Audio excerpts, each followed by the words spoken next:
Social Perspectives is brought to you by Everett and Kennings. Hello and welcome to Social Perspectives. I'm J. Gentile Everett, and I look forward to sharing with you this interesting subject, which is a continuation from our last show, which has to do with biblical sex and God. Stay tuned. You will be enlightened after hearing this show. Sometimes God interrupts the normal course of history and gives us leaders whose gifts and insights are used to transform a generation. We have the privilege of presenting such a leader. He is an accomplished jazz musician, best-selling author, entrepreneur, and beloved senior minister of Mill Branch Baptist Church, J.G. Everett Ministries. Our host, Dr. J. Gentile Everett. We talked about last week going into the Bible, studying the ancient Near East, understanding the people, their culture, their value system, how they appropriated certain things within that culture, like marriage, like sex, like love. Well, we're going to continue our study about this particular subject, and one that is largely considered taboo in the local churches. But it's time for us to open our eyes and perhaps get a better understanding of what it meant during biblical days. Let us start off again. We want to mention, every time you open the Bible, you enter into a foreign country. These are the immortal words that were written by L.P. Hartley in his novel, The Go-Between.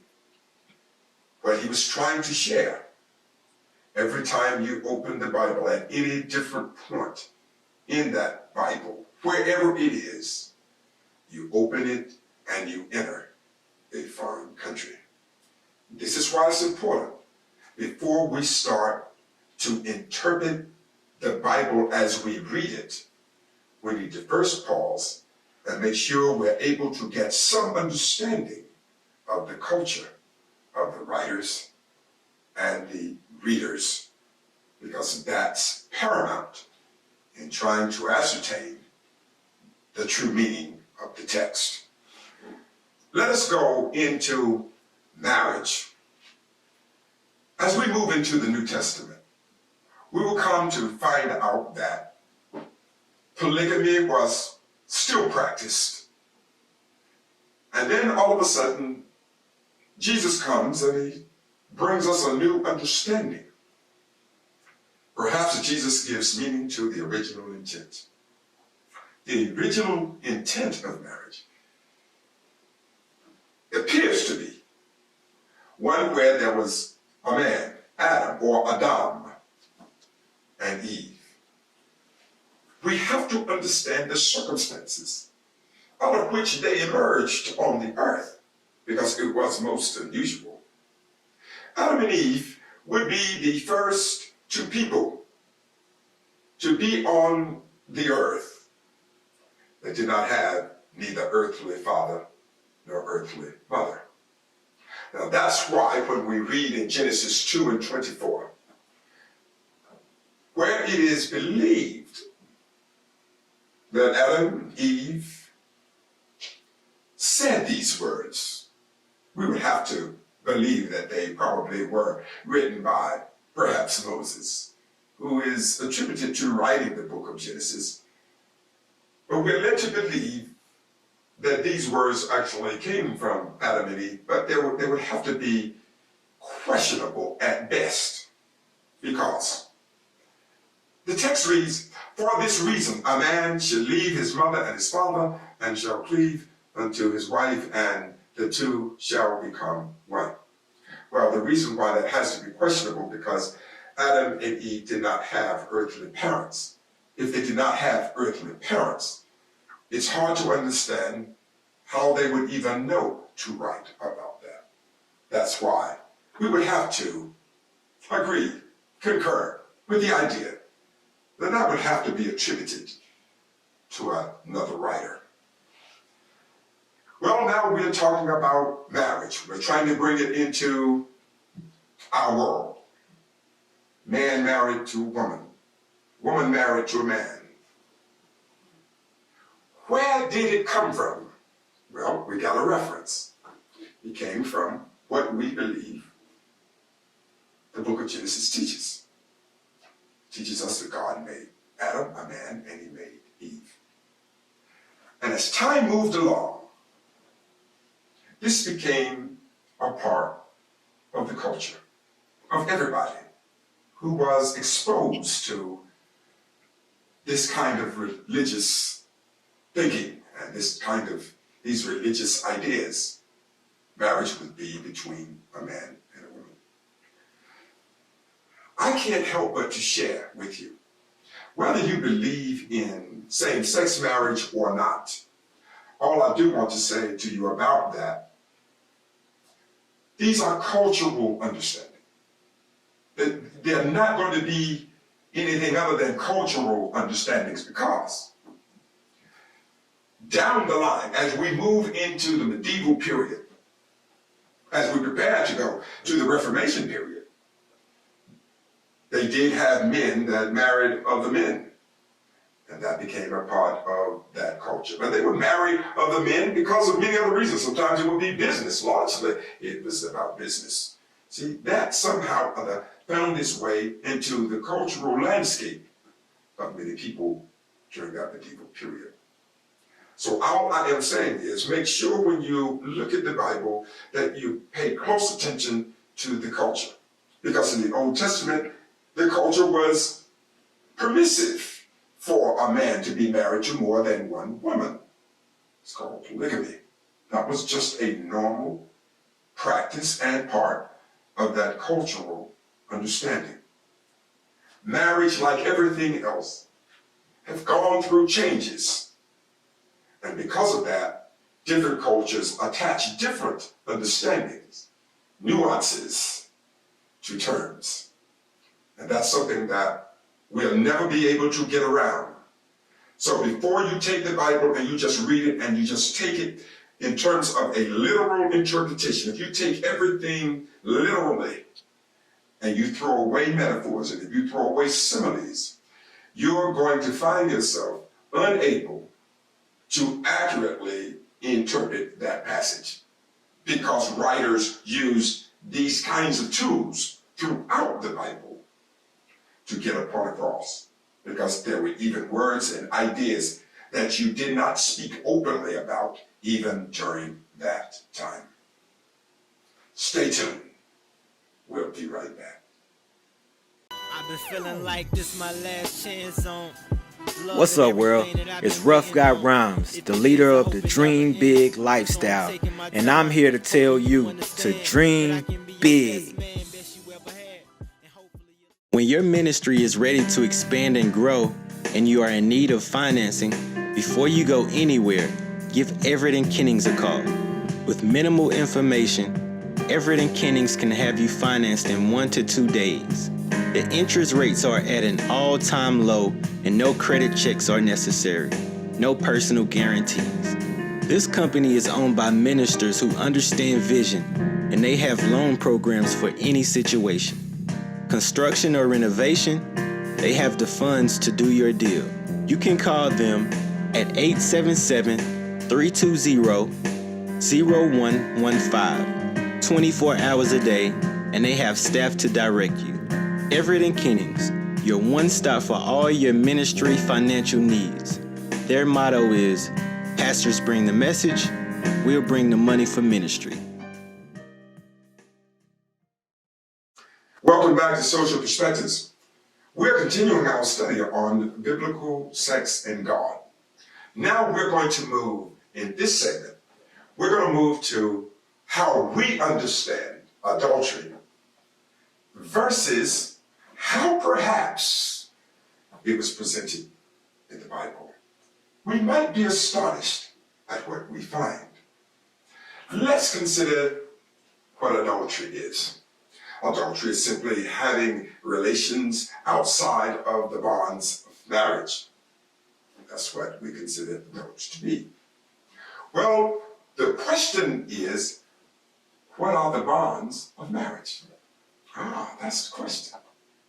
What are the bonds of marriage?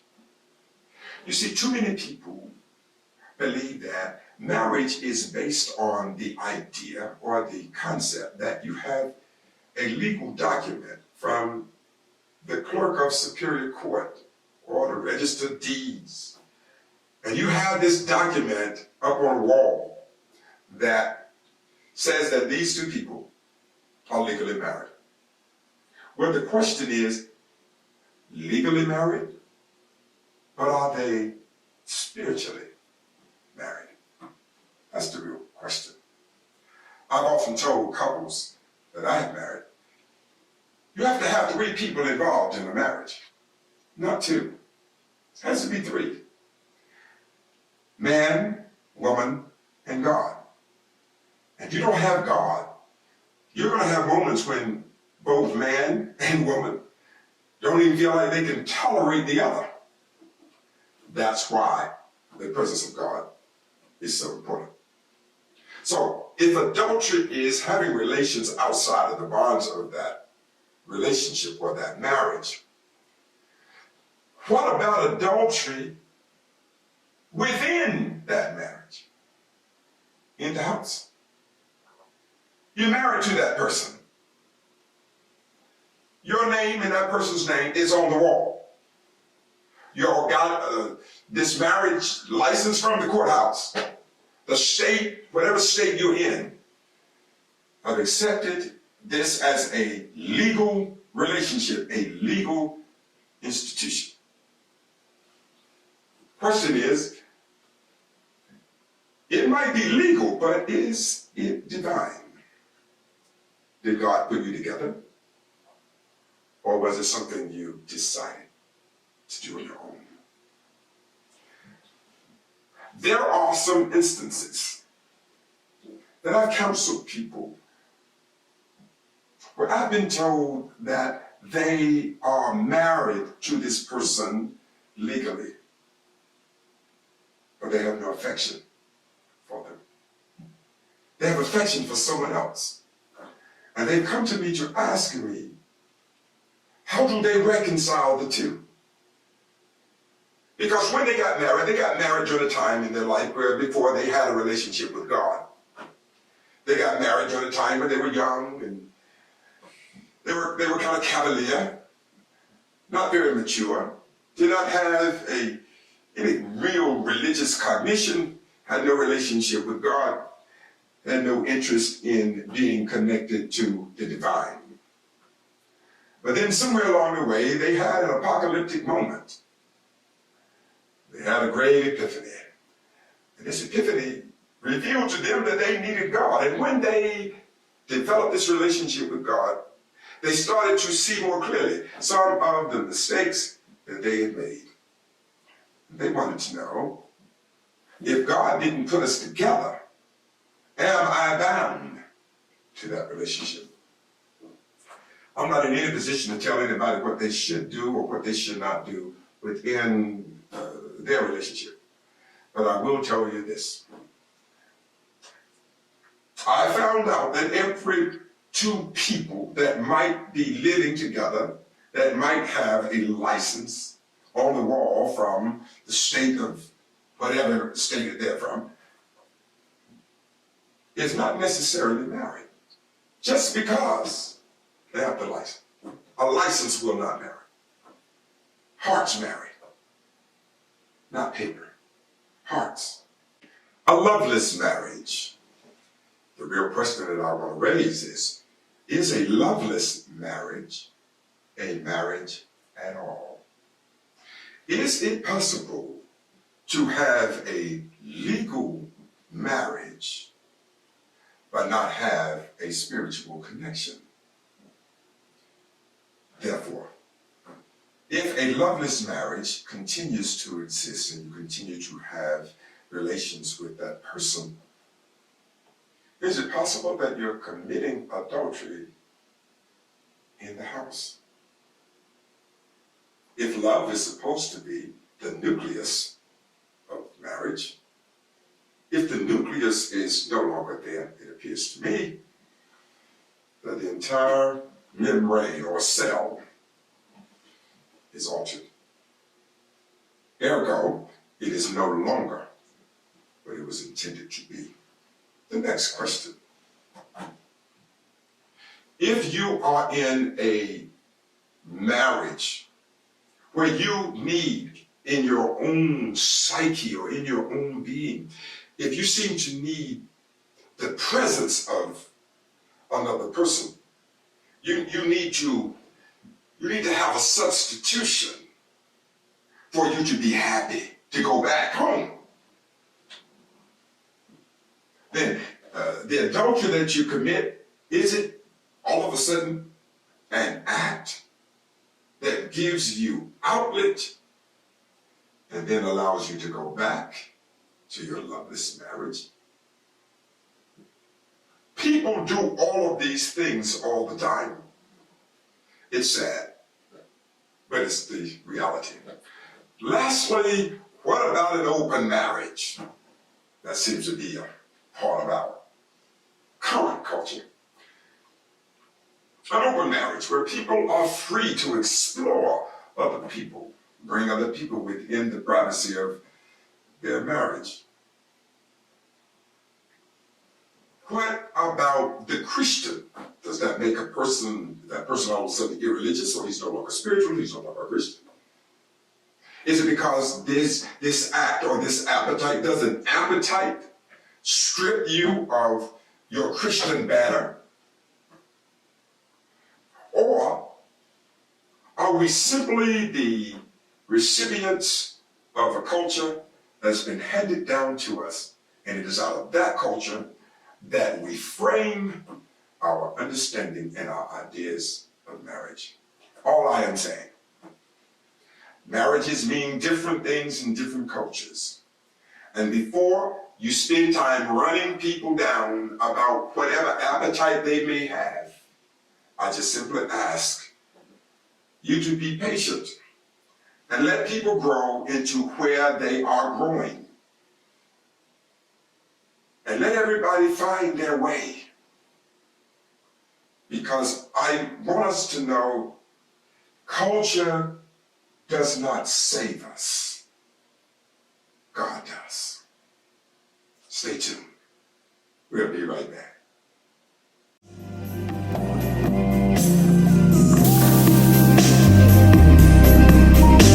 I saw you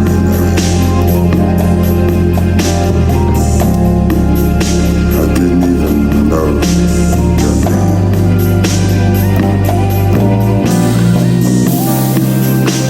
But it really didn't matter very much to me. I knew that I just loved you. Just the same.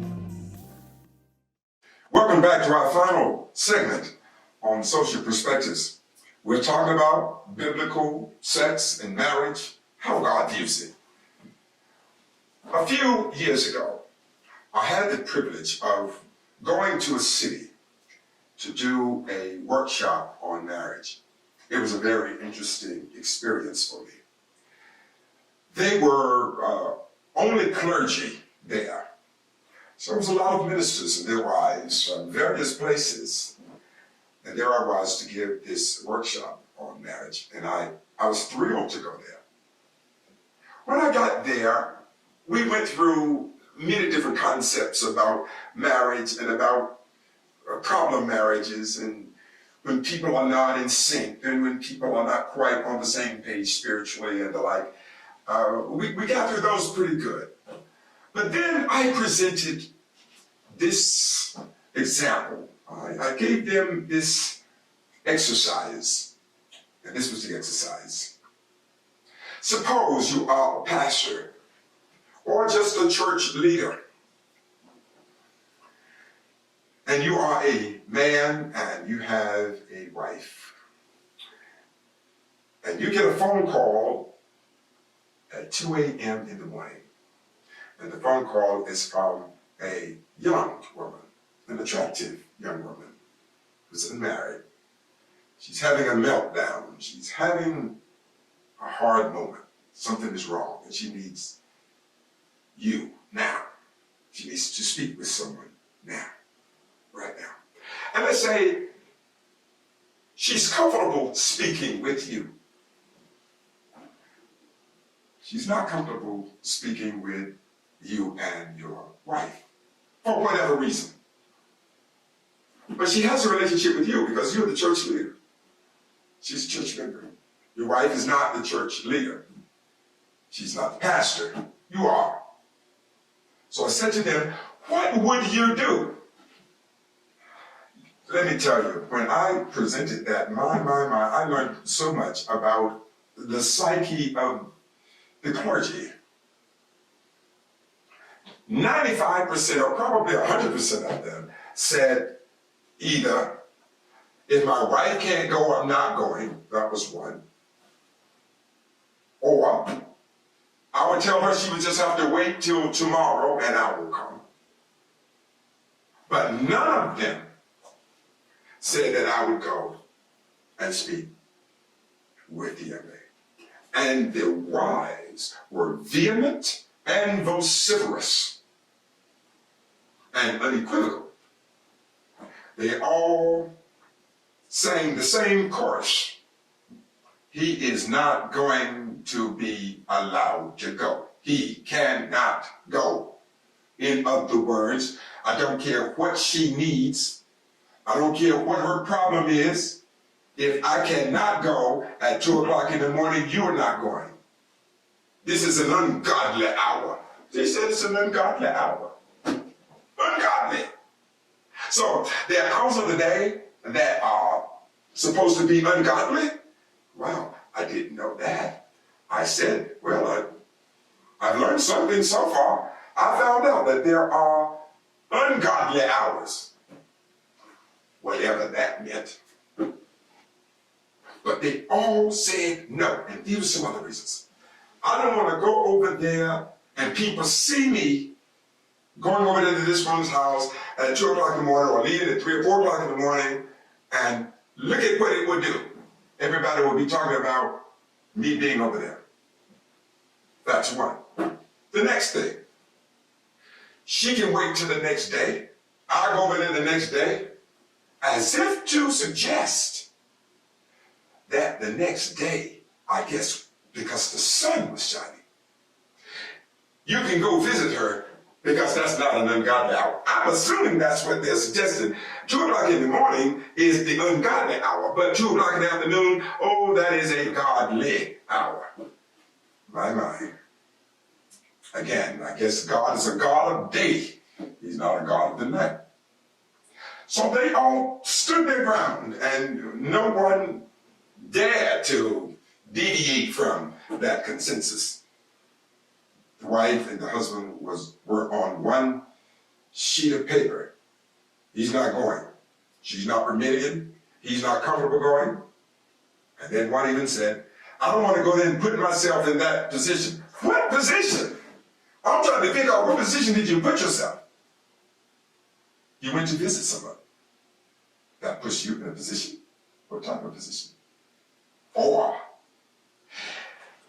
I asked, is it possible that if you went at 2 o'clock in the morning in the thick darkness of the night, is it that you become ungodly? Is it that you lose your religion? You lose your relationship with God? So you don't want to put yourself in that position because of perhaps a weakness that you have. And that weakness would surface given that set of circumstances. I listened to all of them, and then I said, well, I want all of you, brethren, to know one thing. When you do God's work, you don't choose where you go. God does. You don't choose the conditions in which God calls. He does. Do his work and trust God with your reputation. See, if you go there with the right intentions and you go there with the right purpose, don't worry about what somebody's going to say. Don't worry about who sees your car. I've told my congregation many times, if you see my car somewhere at 2 or 3 o'clock in the morning, chances are I'm there. Yeah, chances are I'm there. But I know why I'm there. And it doesn't matter to me what you concoct. I know why I'm there. And sometime when you do God's work, you have to trust God with your reputation and trust God with your life. Because if you go there in His name and you maintain your integrity in His name, you will come out victorious every single time. I'm going to have to go, but I'm going to ask you, to whom are you really married? Is it to God or is it to a culture? The last thing, with whom are you in love? If you do God's work and God is first, you won't worry about these ancillary or peripheral musings from those who look for something to speak pejoratively about you. You stand firm on your calling, and God will sustain and fight your battles. I'm going to have to go now. Thank you all so much for watching Social Perspectives. Catch us next week. We'll be talking about God again, bringing some different perspectives about how God wants us to interact with each other socially on Social Perspectives.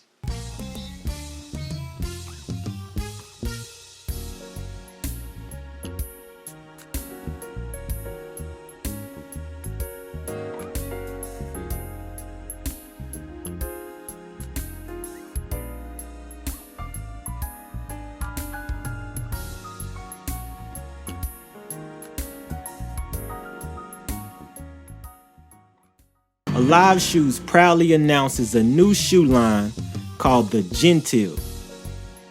The new classy, cosmopolitan footwear was designed for the upwardly mobile personality who believes in making statements of cool with each step. The Gentile footwear is the shoe for all occasions because cool never goes out of style. Go to aliveshoes.com/Gentile and step into your cool. All proceeds are going to the Kingdom Building Ministry of Mill Branch Baptist Church in Fairmont, North Carolina.